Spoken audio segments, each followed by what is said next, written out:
बड़ों को राम राम, छोटों को बहुत सारा प्यार। और आज इस वीडियो में मैं आपके साथ शेयर करूंगा कुछ माइंड ब्लोइंग फैक्ट्स।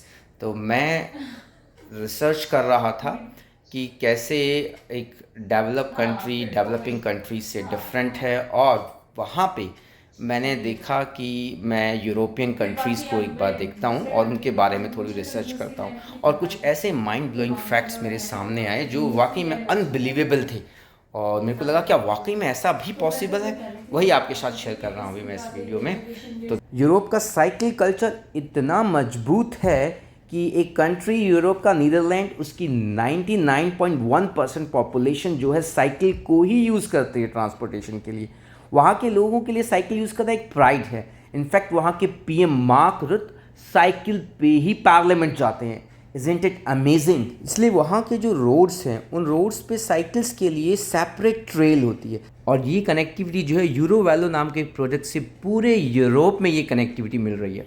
तो आप पूरे यूरोप का टूर साइकिल से कर सकते हैं। तो सिर्फ एक शहर नहीं, पूरे पूरे कॉन्टिनेंट की बात हो रही है यहाँ पे।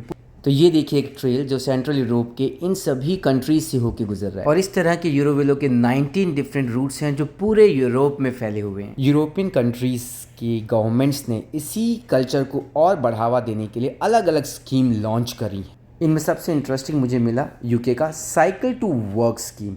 इसमें गवर्नमेंट सभी एम्प्लॉयज़ को डिस्काउंटेड रेट में साइकिल्स प्रोवाइड करती है। ये एम्प्लॉयज़ ये बाइसिकल्स अपने एम्प्लॉयज़ को 12 महीने की लीज पे देते हैं। और सबसे मज़े की बात तो ये है कि जो एम्प्लॉय इन साइकिल्स को लेता है उसे माइलेज अलाउंस दिया जाता है, जो कि हर 1.5 किलोमीटर के लिए लगभग 21 रुपये होता है। बेसिकली हम आज इंडिया में ऑटो रिक्शा के लिए पे करते हैं।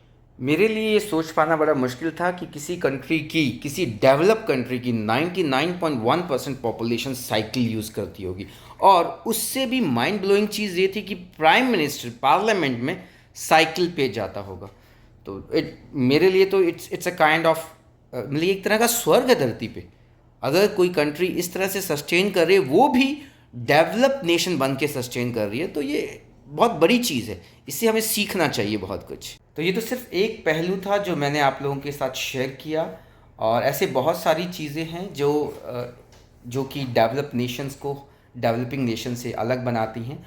और मुझे लगता है कि ये चीज़ें शायद से अगर मैं नहीं देखता तो मैं ये कल्पना भी नहीं कर सकता था कि ऐसा भी पॉसिबल है। तो जब हम देखते हैं तो वहाँ से हम सीखते हैं, और तभी हम चीज़ों को और बेहतर बना पाते हैं। तो बने रहिएगा मेरे साथ, और इसी तरह के और वीडियोस के लिए लाइक, शेयर, सब्सक्राइब। बाय।